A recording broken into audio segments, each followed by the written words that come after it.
porque se olvida, porque se desconoce, y tenemos un marco de una norma de derecho primario, de primer orden, que mientras lo tengamos, pues nos puede ser una garantía importante de cara al futuro. Dicho esto, les agradezco su atención y estoy abierta para el coloquio. Muchas gracias.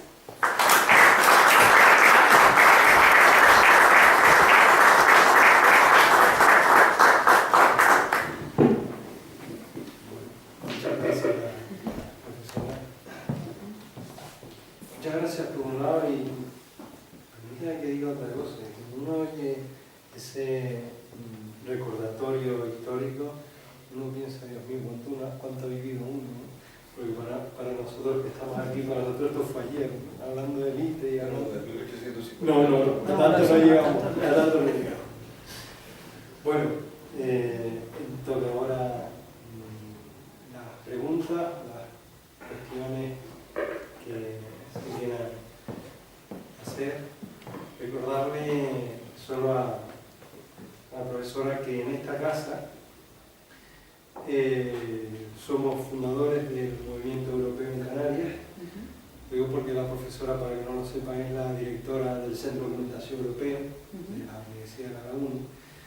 Y nosotros, pues, obviamente tenemos muy especial interés en lo que es el marco europeo y en apoyar lo que es la dimensión europea. Así que esta intervención de hoy nos viene estratégica con respecto a lo que es las líneas que nos hemos trazado en esta entidad para los próximos años. Bueno, pues, dicho esto, si alguien quiere hacer alguna pregunta yo sí quisiera hacer una pregunta, esas de las que no se suele hacer nunca en público. ¿Qué es cierto en que tenemos mayor protección jurídica en el marco europeo que en el marco constitucional español? Yo me dice que era esa pregunta que se suele hacer. Bueno, yo no creo que en el marco de la Unión Europea tengamos una mayor protección, insisto. El marco afortunadamente diría yo, todavía tenemos recogido en la Constitución española esa disposición adicional tercera, que creo que es fundamental, es la garantía, digamos, que nos va a permitir el desarrollo de tener un régimen económico y fiscal de cara a un futuro. Como les dije al principio, esta disposición fue realmente lo que llevó como, digamos, fundamento de apoyo importante al gobierno español en aquellos momentos y elevarlo a Bruselas, la posibilidad de que Canarias, toda la negociación de Canarias en la Unión Europea fuera negociada en un capítulo formalmente aparte. En ese momento, como repito, hubo cantidad de informes. Me acuerdo también que yo intervine en aquellos momentos con el profesor Clavijo y el profesor Aureliano Llanes de Derecho Político en un informe hablando, y hubo varios artículos sobre el carácter importante que tenía esta disposición. Esta disposición sigue existiendo en un futuro y la tenemos ahí. Por eso el régimen económico y fiscal, aunque sea una norma estatal, tiene que pasar por el Parlamento de Canarias, etcétera, etcétera. Por lo tanto, yo no creo en sí mismo, ¿no?, que tengamos esa protección. ¿Qué ocurre? Que el hecho de que Canarias esté integrada en una organización supranacional, en una organización de integración del mercado, pues tenemos toda una normativa comunitaria en materia de política fiscal, políticas comunes, que a priori cualquier Estado miembro que ingrese en esta organización internacional tendría que aplicar. Y en este sentido, por eso hablo. Nosotros tenemos especialidades fiscales en el ámbito interno que además están garantizadas por un marco jurídico a nivel europeo. ¿Cuál es ese marco jurídico? El hecho de que tengamos un marco, en este caso el artículo 349, aplicable no solamente a Canarias, sino a todas las regiones ultraperiféricas. La región ultraperiférica, una de las especialidades, siempre ha sido las medidas fiscales. En este caso, no olvidemos, por ejemplo, el caso de las regiones francesas a ultramar, tienen otros impuestos específicos y otras características fiscales, que es el llamado l'octroi de mer, ¿no? Con otras características distintas. Eso Francia también ha impulsado a que ese reconocimiento que aparece a nivel interno estatal se plasme en el Tratado de la Unión Europea. Y entonces, en ese sentido, yo no creo que el marco de la Unión Europea sea más garante que el régimen interno. Obviamente, si en un futuro el Estado español, a través de las distintas modificaciones del REP, y en su caso el Parlamento de Canarias, y en su caso también el Estatuto de Autonomía de Canarias, dijeran, no queremos un régimen económico y fiscal porque, por las razones que sea, otro modelo económico, etcétera, obviamente eso va a tener también repercusiones en Bruselas. En ese marco tendríamos una mayor integración, pero no debemos olvidar que todas esas especialidades que tenemos en el ámbito de la Unión Europea, esas medidas específicas que podemos adoptar y que suponen excepciones, modulaciones, adaptaciones, a veces también excepciones y no aplicación de determinadas medidas o determinadas normas del derecho de la Unión Europea, tienen una finalidad, que es la integración en el mercado interior. Entonces, lo que sí es cierto es que todas esas medidas, por eso hablo, lo que no pueden ir en detrimento de la coherencia, de la cohesión interna del propio ordenamiento de la Unión Europea. Pero tampoco puede ir en contra de los detrimentos de la igualdad de todos los ciudadanos dentro de la Unión Europea, incluidos los de las regiones ultraperiféricas. Entonces yo creo que se debe mantener, por activa y por pasiva, esa garantía constitucional en la Constitución española. Eso es un hecho evidente. Que además lo podemos reforzar a través de las leyes estatales, mejor, yo diría más, que debería reforzarse el Estatuto de Autonomía de Canarias. Ese es mi punto de vista. Porque cuanto mayor reconocimiento hay a nivel estatal, mayor peso tendremos para futuras negociaciones, futuras adaptaciones en el ámbito del Tratado de la Unión Europea. Por lo tanto, por eso decía al principio que realmente a mí me ha resultado muy interesante retomar todas estas cuestiones, porque veo claramente una implicación. Diríamos, tenemos el REF primero a nivel interno estatal, reconocido. Se produce la adhesión del Reino de España a la Unión Europea. ¿Cómo va a repercutir esto en la Unión Europea? Ya entramos en la Unión Europea, primero una integración parcial, y ahí cambia totalmente. Resulta que luego hay un cambio de modelo. Eso nuevamente va a repercutir al REF a nivel estatal. Nuevamente, el régimen de integración en Canarias, ya en el año, estoy hablando del año 99 y en la actualidad, en el año 2014, volvemos a retomar cómo hay siempre una interconexión, una implicación, que ahora pues tenemos que tener también en cuenta ese ámbito, pero no solamente ese. Esa es mi opinión. Fernando. Sí, buenas tardes y muchas gracias a la ponente por la claridad. Estoy seguro que al presidente Hermoso, como a mí, nos ha recordado gran parte del tiempo que hemos dedicado a la vida pública canaria ha estado absorbida por algunos de los comentarios, o por la mayoría de los hitos que usted ha señalado. Dos cuestiones. Uno, en relación a la pregunta que ha hecho el director, mi opinión es que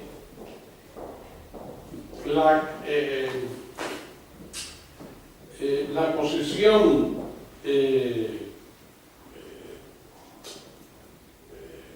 como diría yo, las garantías que tenemos dentro del régimen de la Unión Europea los tenemos porque tenemos un respaldo constitucional.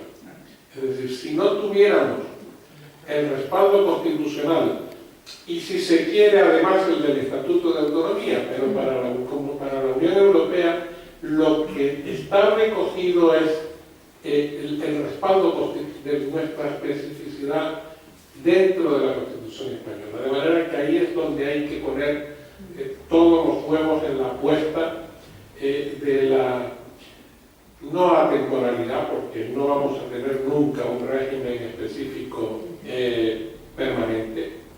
Esto habrá que negociarlo siempre de vez en vez. Y segunda cuestión, o primera cuestión, porque esto ha sido un comentario. Yo, como todos, como usted ha dicho, echamos en falta el debate que hubo en Canarias en todo el periodo del 79, sobre todo en torno a la actividad, a las propuestas y a los diferentes seminarios, informes que usted ha recordado, que nacieron de las cámaras de comercio. Eso ahora está pasando desapercibido. Hemos escuchado que, creo que aquí se ha dicho en alguna de las intervenciones, que verdaderamente la propuesta que tendría un contenido apoyar para nuestra situación actual es una bonificación en la cuota a la seguridad social.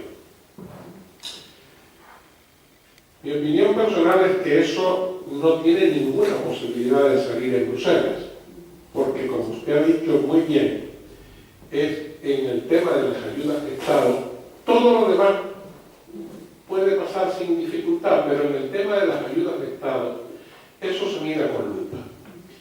Y proponer una bonificación en la cuota de la seguridad social de las empresas canarias introduciría un factor de distorsión para la competencia que repercutiría en empresas no radicadas en Canarias. Por tanto, dicho esto, que es algo de lo que a mí me ha parecido que se ha pedido con mayor nitidez, no con mucha fuerza, pero claramente se ha escuchado en Canarias que esa es una vía en la que habría que insistir. También escuchamos que desde el Ministerio de Hacienda, que es donde en mi opinión están los problemas, se ha dicho claramente esto no. Y mi pregunta es, hasta donde yo sé, el Ministerio de Hacienda ha opinado, por ahí no vamos, pero haremos una propuesta.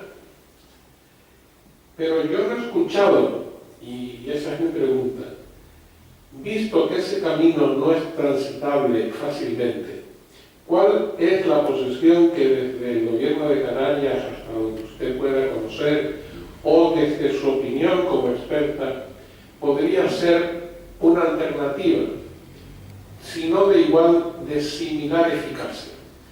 Porque si lo que estamos esperando a que el Ministerio de Hacienda nos diga qué es lo que nos van a dar, desde luego el resultado será muy por debajo de lo que se alcanzaría si fuéramos nosotros los que estuviéramos estableciendo el nivel de intensidad de nuestra reivindicación.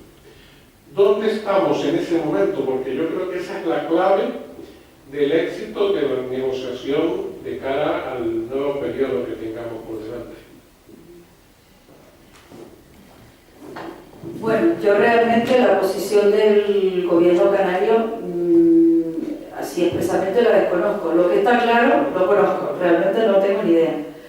Por lo tanto, puedo responder. Lo que sí es cierto, y esa es la parte lamentable que sea al principio, es que realmente no ha habido un debate de las propuestas. ¿Qué está pasando? ¿Qué ocurre con el propio ministerio que usted acaba de decir, de Madrid, etcétera, etcétera? Porque en definitiva, la propuesta tiene que venir del Reino de España, como hemos dicho. ¿Quién tiene la última palabra? La Comisión. La Comisión, en este caso, pues como también hemos visto, lo está viendo con lupa. Como proponer, se podría proponer, pero si ya de entrada ya el ministro español está diciendo que no lo va a proponer porque ya ha visto las dificultades, etcétera, etcétera, pues ir a una negociación con ese talante, pues me parece que no va a producir un resultado demasiado fructífero, por decirlo de alguna manera. Otra vía, pues otra vía sería dentro del marco del 340, pero claro, volvemos otra vez al tema de que estamos hablando, si las bonificaciones son ayudas de Estado, no son ayudas de Estado, y si son ayudas de Estado, si no son ayudas de Estado y no hay una autonomía clara en cómo se va a regular todo ese tipo de las cuestiones de la bonificación de la seguridad social, pues otra vía es difícil. A lo mejor el profesor Rivero tiene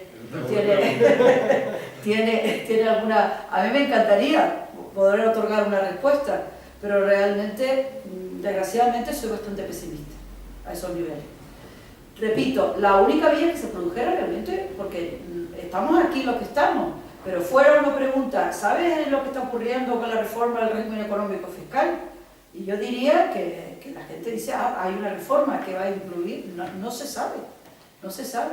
Y por eso ponía de manifiesto que es una pena que en ese debate, incluso, diría yo más allá, hablando del protocolo número 2, que antes lo cité, que hubo una reforma para mí, y eso es un punto de vista, y no entro en que si es bueno o era malo, realmente tampoco se formó un debate público, un estudio serio, con una evaluación, si realmente el protocolo número 2, las especialidades, el hecho de que Canarias estuviera en ese momento fuera de la Unión Aduanera, si realmente convenía o no convenía económicamente ese modelo para Canarias.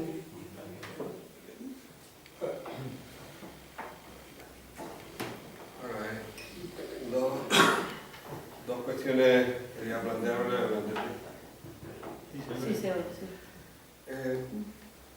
yo creo que cuando se cierra un camino es inconveniente seguir intentando avanzar por él cuando lo único que se hace es, por una parte, levantar expectativas que se van a frustrar y por otro lado, agotarse en el intento. Yo creo que el asunto de la bonificación de la seguridad social es lo mejor que le puede pasar a las empresas canarias en el corto plazo.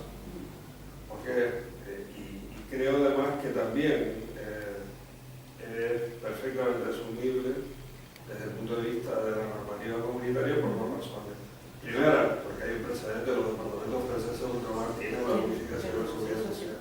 Segundo, no superan el límite de intensidad de las ayudas de Estado, porque la seguridad social es el 31% y tenemos hasta el 42%. Por tanto, no superan los límites de intensidad. Cuestión distinta es que desde el punto de vista de la oportunidad y desde el punto de vista, se dice, no, en el momento en el que la Caja de la Seguridad Social está teniendo déficit en España y que además estamos echando una nueva forma de reserva y además que no sé qué, pues en este momento no vamos a pasar por conceder a un territorio determinado una modificación extensa en la concesión de la seguridad social porque no es oportuno, porque no es justificable, por lo que sea. Perfecto, cuestiones y argumentos perfectamente razonables y desde luego con toda la legitimidad el gobierno de España tiene que interpretar no solo los intereses de Canarias sino el conjunto de los intereses de España, por su parte. Pero creo que es posible. Ahora, dicho que no, pues otra cosa mariposa, es decir, seguir insistiendo no parece que tenga demasiada oportunidad. Segunda cuestión que quería plantear, bueno, no sé si tú lo ves así o no. Sí, no, totalmente. Segunda cuestión, a mí me parece que hay un terreno que no hemos explorado, que no para esta reforma vamos a explorar porque ya es muy tarde y no tiene nada, que es el cambio de juego. Y el cambio de juego es ver las posibilidades que ofrece la sentencia de Azores y del País Vasco al caso de Canarias. Sería sacar el REF del juego, del marco de las ayudas de Estado y situarlo en un marco distinto, que es el que está situado en el País Vasco. Esto ahora no se puede hacer, evidentemente esto no es una decisión que se pueda tomar de hoy para mañana, ni de un mes para otro, ni siquiera de un año para otro. Pero teniendo en cuenta que en el año 2020 vamos a estar donde estamos hoy, en la misma discusión, quizás podríamos intentar explorar. Yo no tengo una posición definida sobre este asunto, pero quizás podríamos explorar esa posibilidad. Y si al final se decide que no, pues no, y si se decide que sí, que sí. Pero me gustaría también conocer tu opinión sobre esta medida.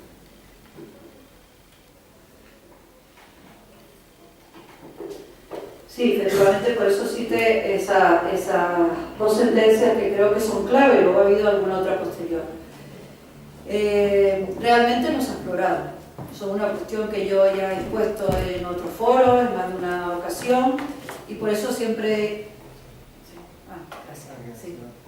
Siempre he insistido en el hecho de que es una de las cuestiones a examinar y que incluso aprovechando una reforma del propio Estatuto de Autonomía de Canarias era una de las materias que yo creo que desde hace tiempo ya, porque esta sentencia ya estamos hablando de la última del 2008 y de la anterior, pues se podía haber aprovechado y empezarse una comisión de trabajo para verlo.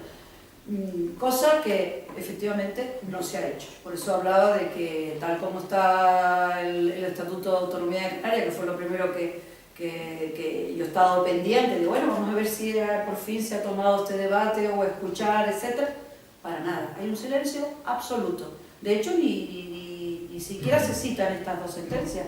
Y eso es verdad, eso sería un camino a seguir. Yo tampoco tengo la respuesta si eso sería lo mejor o no lo mejor, pero obviamente aquí hay especialistas, en Canarias concretamente, y aquí se ha visto en las propias jornadas, que podrían hacerlo perfectamente. Y otro, en este sentido, también en posición es una opción política.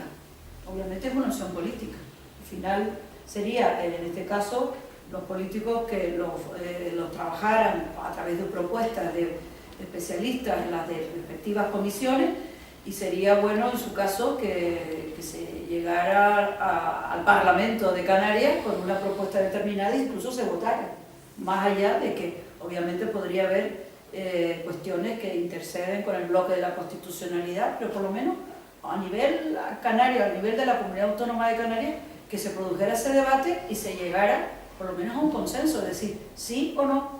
Y eso es verdad, eso es una de las líneas que está abierta, que no se ha hecho, y por eso lo he traído también aquí a colación, como la única, si queremos decir, ¿cuál es la vía de que no sean ayudas de Estado? Bueno, vamos a ver si, cumpliendo esos requisitos de la jurisprudencia, y tenemos modelos como el régimen vasco, pues podemos plantear esa consideración, y en ese sentido tendríamos otra vía y otra posibilidad para, digamos, garantizar, no tanto como garantizar, la palabra garantía hoy en día no me parece muy adecuada, para nada, sino por lo menos para perdurar, ¿no?, ese tipo de fiscalidades que pueden ser beneficiosas o no, depende del resultado, para digamos, para el tema, para la economía y la sociedad de la Comunidad Autónoma de Canarias. Pero totalmente de acuerdo con el profesor Rivero, son unas líneas que no se han explorado para nada. Yo por lo menos no conozco ningún informe al respecto, ni a nivel estatal, ni a nivel autonómico, no tengo conocimiento de ello. Entonces yo creo que habría que ser, además tenemos la jurisprudencia comunitaria, el desarrollo de esa jurisprudencia, y además regímenes como, por ejemplo, el País Vasco. Sería de plantear las bases en Canarias sobre ese tipo de cuestiones y ver cuáles. Los modelos se pueden ir avanzando, y como digo, el régimen económico fiscal, por eso también citaba así el régimen de Puerto Franco en un momento determinado, y cómo eso ha ido evolucionando. Por toda una serie de líneas, ha habido impuestos que han caído, otros que han surgido, otros que han venido. El caso de las bonificaciones es algo que se ha planteado y que a mí también me parece muy interesante, y veremos qué es lo que ocurre. Indudablemente yo entiendo el momento de coyuntura pero del gobierno español, pero en ese momento de coyuntura del gobierno español, que es el que, digamos, el que va a negociar, pues ahí podría haber también decir, bueno, pero esto es para un territorio concreto, que es una región ultraperiférica, que hay otros precedentes que también existen en regiones francesas, y tenemos un marco del 349. Pero claro, eso es otra actitud negociadora. En estos momentos no creo que exista, por eso decía que era muy pesimista y que tampoco interesa, a lo mejor, como ha dicho el profesor Rivero, estar dándole vuelta a la perdiz todo el rato, porque realmente pues, tendremos que ver qué pasa en el futuro. Sí. Perdón, sí, está ahí primero. Antes que nada, felicitar a la profesora por su brillante exposición y compartir totalmente el criterio que han mantenido en la mesa sobre esa necesidad de seguir ese camino. Y por un hecho indudable, que es que nuestro estatuto ha perdido vigencia y virtualidad, porque fue dictado en un momento histórico y a posteriori vino nuestra integración en Europa. Nuestro estatuto de autonomía llega a un momento histórico donde se contemplan sus preceptos, que se contemplarán en su caso los tratados internacionales y supranacionales que el gobierno español y la nación española pudiese firmar en el futuro. Eso no se ha hecho y no se ha contemplado. Entiendo que está casado con nuestro estatuto de autonomía porque no se ha contemplado efectivamente todos los momentos históricos que a continuación se han producido. Y entiendo que si armonizamos nuestro estatuto de autonomía contemplando nuestras singularidades históricas y con un proceso negociador indudable con la nación española y también con Europa, pues eso es perfectamente viable, porque tenemos efectivamente como el País Vasco y otras regiones singularidades económicas que Europa está dispuesta a reconocer, como ya hemos visto en el Tratado de Integración y en las propias especificidades de las regiones ultraperiféricas, donde Europa quiere que intervengamos en nuestro ámbito geográfico de situación.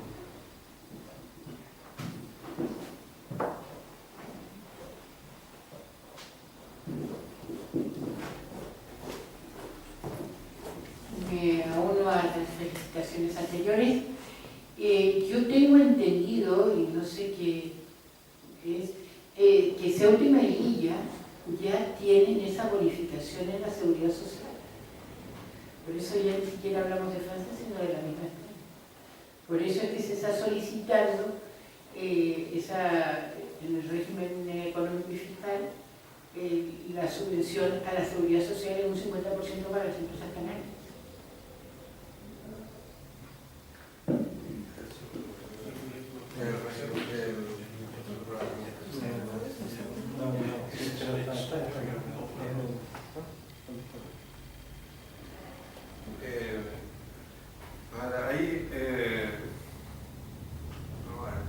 Hay unas bonificaciones de la seguridad social que son generales para toda España, están ahí. Hay muchísimos contratos que están bonificados, como todos sabemos. Y no solo de ahora, sino de hace mucho tiempo. Las bonificaciones a la seguridad social no son una cosa novedosa, ¿verdad? Es algo que lleva muchísimos años haciéndose y programándose. Incluso Canarias ha tenido en los años pasados sus propias bonificaciones financiadas por el presupuesto de la Comunidad Autónoma de Canarias. Es decir, hay programas específicos en Canarias de bonificación. Por tanto, no es, quiero decir con esto, que no es una cosa tan especial como podría imaginarse en un principio. Bueno, pues lo que se está planteando es una bonificación radical de la seguridad social, porque es la que tiene efecto. ¿Cuál es el problema? El problema está en que las bonificaciones que se han utilizado hasta ahora para nuevas contrataciones no han tenido el efecto sobre el mercado de trabajo que se presuponía, ni ahora ni en el pasado, ni para los jóvenes, ni para las mujeres, ni para las mujeres mayores de determinados años, ni para los contratos de tal manera o de tal otra. No han tenido efecto apreciable sobre el mercado de trabajo para las nuevas contrataciones.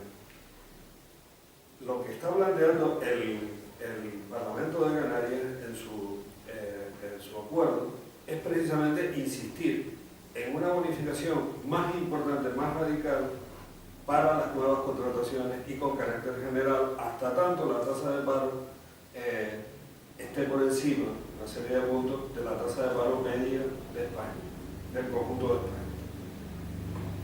Lo que yo estaba planteando es una cosa radicalmente distinta. No es para las nuevas contrataciones, es para todas las contrataciones, incluidas las que ya están, que es lo que José Miguel González también razonaba el otro día. ¿Por qué?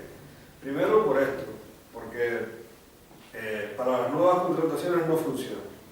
Segundo, porque el problema está en que todos los meses entran entre 22 y 23.000 personas en Canarias en la prestación por desempleo.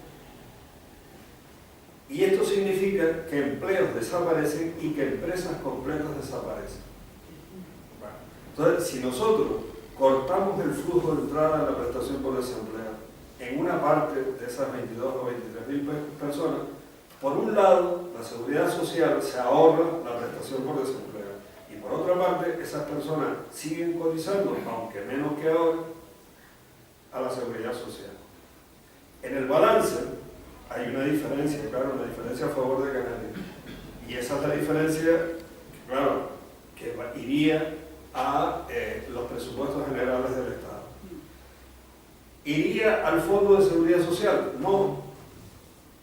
El Fondo de Seguridad Social seguiría recibiendo lo mismo. Lo que ocurre es que el equivalente a la bonificación lo ingresaría de los presupuestos generales del Estado en el presupuesto específico de la Seguridad Social, como el resto de las bonificaciones como las que actualmente existen. ¿Verdad? Ese es el verdadero. Dicho esto, dejemos esta discusión, ya está, se acabó. No hay más que hablar, no perdamos más el tiempo, no hay ninguna posibilidad de que salga adelante. Discutamos otra cosa. Lo que tiene Ceuta y Melilla es el 50% del impuesto sobre la renta de las personas físicas. Pero es que Ceuta y Melilla no son regiones ultraperiféricas. Decidieron quedarse fuera. Es protocolo 2, lo que nosotros, por unanimidad del Parlamento de Canarias, abandonamos. O sea que fue decisión nuestra. Pero los de Ceuta y Melilla quieren lo que tienen más los nuestros.